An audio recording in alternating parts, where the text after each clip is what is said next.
जय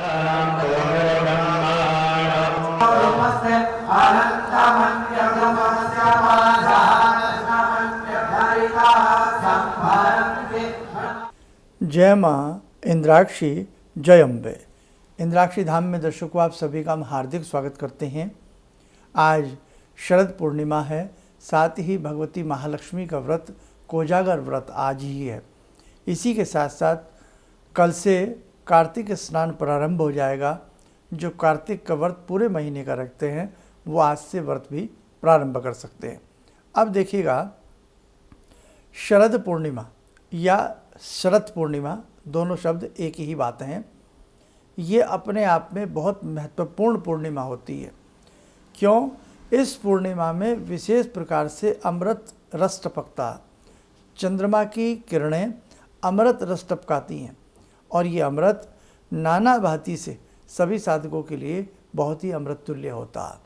सारी जानकारी इस अंक में हम आपको देंगे।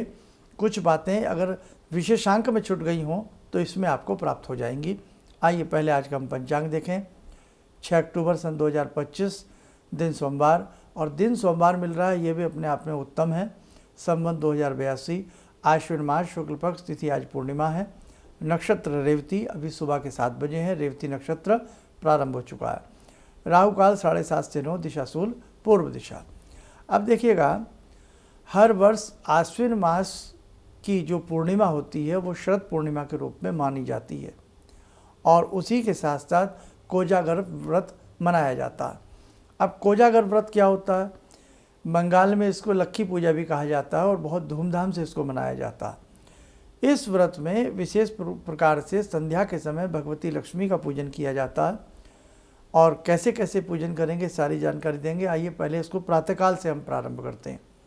शरद पूर्णिमा की सुबह में, अभी सुबह के 7 बजे हैं, बहुत अच्छे से जो भी आपके इष्ट हैं, जो मंत्र आपको गुरु मंत्र से मिला है, जो भी आप जिनकी पूजा करते हैं उनको सुंदर पोशाक पहनावें, धूप दीप दे करके पंचोपचार उनका पूजन करें और उनको मिष्ठान आदि फल आदि का भोग लगा करके जो भी आप उनका स्तोत्र आदि पढ़ सकते हैं वो पढ़ने का प्रयास जरूर करें।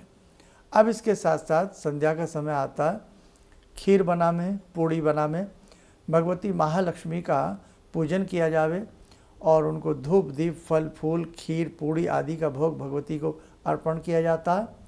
श्री सूक्त का आज संध्या के समय पाठ करने का प्रयास जरूर करना, या ओम श्रीम श्रई नमः, बहुत आसान सा मंत्र है, दोबारा सुन लें। ओम श्रीम श्रई नमः, इस मंत्र का संध्या के समय, या ओम ह्रीं श्रीं महालक्ष्मी नमः, ओम ह्रीं श्रीं महालक्ष्मी नमः, ये भी जपा जा सकता है।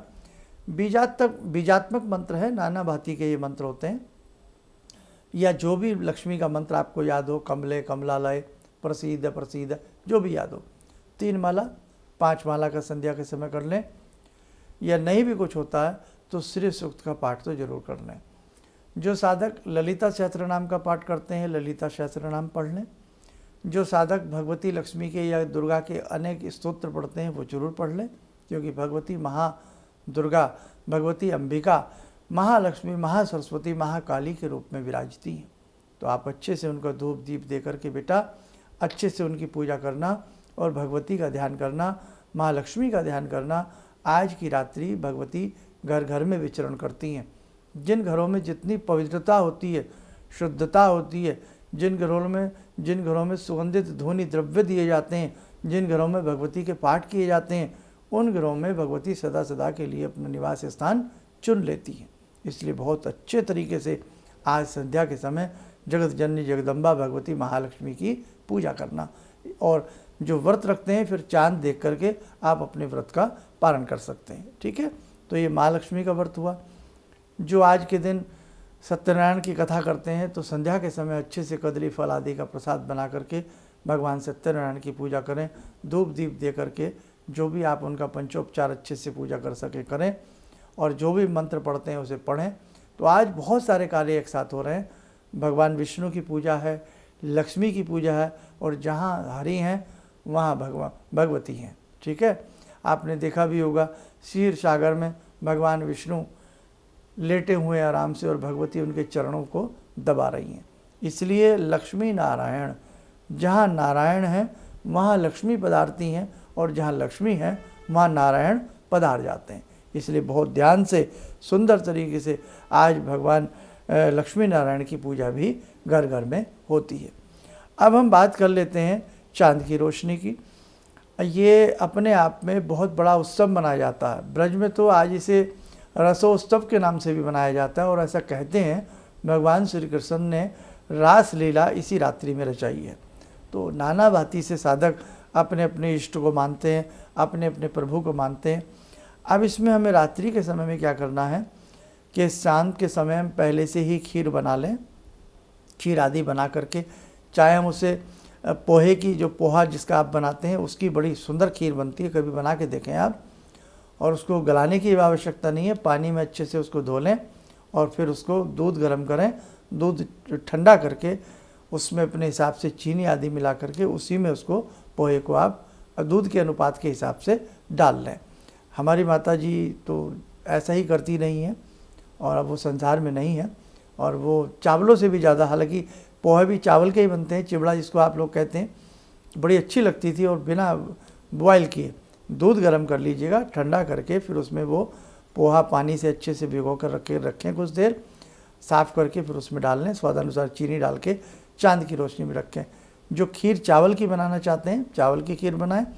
चावल की खीर अच्छे से बना करके बॉयल करके चावलों को अच्छे से दूध वगैरह डाल करके, जो भी उसमें आप मेवा पंच मेवा डालना चाहें डाल करके खीर बनावें, और उसी में से एक कटोरी भर करके खीर जब महालक्ष्मी की शाम के समय पूजा करें, भगवती लक्ष्मी को खीर पूड़ी आदि का भोग लगावें, और बाकी खीर को आप किसी अच्छे से बर्तन में रख के चांद की रोशनी में हैंग कर सकते हैं, टांग सकते हैं। ऊपर से सफ़ेद कपड़ा या कोई छलनी आदि ढक लें, और उसमें एक मंत्र है, वो हमने विशेषांक में कल भी बताया था, फिर सुन लें उसको। विशेषांक में से उसको नोट डाउन कर लेना। चंद्र रूप भगवान तुम अब मत सुधा दुराओ, आज हमारी खीर में अमृत रस टपकाओ। इस मंत्र को 5 बार कम से कम या 11 बार पढ़ लेना, और यही भाव से कि चांद हे चंद्र देवता, और आज दिन भी सोमवार का, कितनी बड़ी बात है, चंद्रवार भी इसको कहते हैं, सोमवार भी कहते हैं, भगवान शिव का भी आज का दिन है। तो इसमें 5-11 बार इस मंत्र को पढ़ के भाव करना कि हे चंद्रमा, आपकी किरणों से जो आज की रात्रि में अमृत बरसने वाला है वो हमारी इस खीर के अंदर जरूर आवे, और आप इसको खीर को हैंग कर दें। उसके बाद चांद की रोशनी में ही सुबह प्रातःकाल तड़के, यदि तड़के नहीं उठा जाता है तो आप जितने बजे भी जो आपका रूटीन है उस समय उठ करके इस खीर को, लेकिन उठा लेना पहले ही आपके घर का कोई भी बड़ा बुजुर्ग, और फिर आप उसको थोड़ा थोड़ा प्रसाद के रूप में सबको दें। विद्यार्थी को विद्या का लाभ होता है, धनार्थी को धन का लाभ होता है, और भगवान की पूजा करने वाले को भगवान की सिद्धि प्राप्त होती है। कहने का भाव, चंद्र में ऐसी ताकत होती है, जो फलों के अंदर आप रस देखते हैं ना, वो भी चंद्रमा से आता है। जड़ी बूटियों में जो दिव्यता आती है वो चंद्रमा की रोशनी से होती है। अगर जहाँ चंद्रमा की रोशनी ना हो वहाँ फलों के अंदर रस नहीं आ सकता, ना ही वहाँ जड़ी बूटियों के अंदर वो कुव्वत आ सकती, वो ताकत आ सकती, जड़ी बूटियों के अंदर वो अपना भाव नहीं आ पाएगा। सूर्य पकाने का कार्य करते हैं, चंद्र रस उत्पन्न करते हैं। गेहूं की बालियों में, गेहूं की जो बालियां होती हैं या चावल की जो बालियां होती हैं या कोई भी फल होते हैं, उसमें रस चंद्रमा की कृपा से आता है। दिव्यता, सुगंधता, लावण्यता, शीघ्रता चंद्रमा की वजह से आती है, और सूर्य उसको पकाने का कार्य करते हैं। इसलिए सूर्य और चंद्र की पूजा ना हो भला, तो जो लोग कहते हैं सूर्य चंद्र की पूजा करते हैं हम करते हैं, इनका साइंटिफिक रूप से भी बहुत बड़ा कार्य होता है। इसलिए बेटा, आज की रात्रि में चंद्र की रोशनी में खीर को रखना और सुबह सुबह सभी बच्चों को देना, सभी के लिए, परिवार के लिए ये अमृत तुल्य कार्य करेगी। ठीक है, जो रोगी हो खास तौर से देना। और आज की रात्रि में बहुत स्थानों पर हमें याद है बहुत अच्छे से कि जिन लोगों को लंग्स से संबंधित बीमारियां रहती हैं, एस्थमेटिक बहुत ज़्यादा समस्याएं रहती हैं, उनके लिए भी चंद्र की रोशनी में जो पुटकंडा होता उसके बीजों को निकाल करके खीर बनाई जाती थी और वो रोगियों को दी जाती थी। आज भी कई स्थलों पर ऐसा प्रयोजन होता है, लेकिन आप स्वयं ना करें। जिन्हें वो खीर बनानी आती है वही उसे बनाएं। वो एक जड़ी बूटी से बनती है, आप लोग जिन ना बनाएं। आप लोग केवल अपने चावल की या जो हमने आपको बताया है पोहे आदि से उसको आप तैयार कर लें, जो पोहे में जो आप चिवड़ा वगैरह डालते हैं। और बाकी सब ईश्वर की कृपा रहेगी। कल से प्रारंभ हो जाएगा आपका कार्तिक स्नान। कार्तिक का महीना मासों में अति उत्तम मास कहलाता। कार्तिक का महीना दीपोत्सव का महीना भी होता। इसी में हम वैभव को प्रदान करने वाली भगवती महालक्ष्मी की पूजा करते हैं, भगवती महासरस्वती की पूजा करते हैं, गणपति की पूजा करते हैं, यम के निमित्त दीप जलाते हैं, भ्रात द्वितीया मनाते हैं। इसी में हम अन्नकूट मनाते हैं और पूरा महीना ये दीपों से जगमग रहता है। चाहे घाट हो, नदी हो, तालाब हो, बावड़ी हो, तो पूरा महीना ये दीपोत्सव के रूप में मनाया जाता है। तो इसकी चर्चा भी आपको कल परसों से हम प्रारंभ कर देंगे। जरूर हमारे विशेषांकों को, अंकों को सुनते रहिए, समझते रहिए। आइए समय हो चला आज की ध्यान साधना का। जुड़ते हैं भगवान श्री कृष्ण से। ओम करारविंदे न पदारविंदम मुखारविंदे विनिवेशयन्तं वटस्य पत्रस्य पुटे शयानं बालामुकुन्दं मनसा स्मरामि, बालामुकुन्दं मनसा स्मरामि। कस्तूरीतिलकं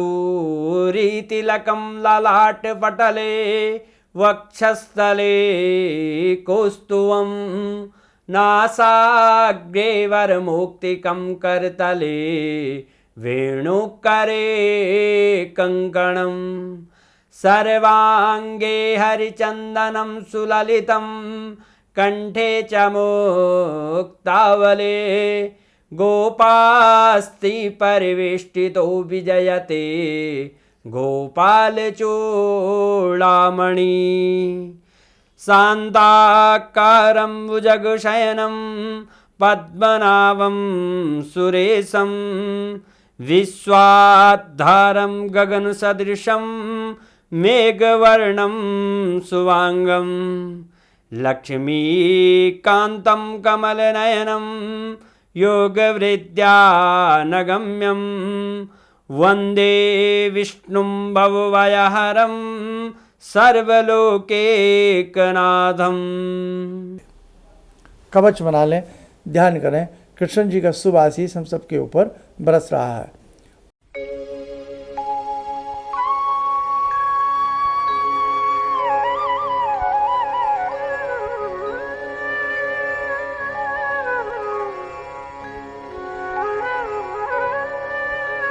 ओम बोलते हुए नेत्र खोलें, सामान्य हो जाए। देखो साधकों, भगवान की प्रभु की कृपा सबको मिले, भगवान सत्यनारायण की कृपा सबको प्राप्त हो, महालक्ष्मी जगत जननी जगदम्बा की कृपा सबको प्राप्त हो, बांके बिहारी की कृपा सभी को प्राप्त हो। इन्हीं शुभकामनाओं के साथ हम अपनी वाणी को विराम देते हैं। जय जय अम्बे। भगवान से जुड़ो और भगवान से जुड़ने का जरिया आपने बताया, बहुत अच्छा लगा, बहुत धन्यवाद। और सनातन धर्म को जिंदा रखने के लिए आप जो प्रयास कर रहे हैं बहुत सराहनीय है। हम लोग को मौका मिला है, हम लोग भाग्यशाली हैं जो आपके करीब आने का हम लोग को मौका मिला है। किसी भी समस्या के समाधान के लिए मिले प्रसिद्ध हस्तरेखा एवं वास्तु विशेषज्ञ प्रोफेसर धर्मेंद्र शर्मा जी से। नोट: शिविर में भाग लेने हेतु एवं व्यक्तिगत रूप से मिलने के लिए कॉल करने का समय सुबह 10 बजे से शाम 6 बजे तक। हमारे विभिन्न ज्ञानवर्धक कार्यक्रम देखने के लिए आप हमें अभी सब्सक्राइब करें, बेल आइकन को प्रेस करें ताकि आप देख सकें हमारा कार्यक्रम सबसे पहले। और अधिक जानकारी के लिए फेसबुक पेज को लाइक करना न भूलें।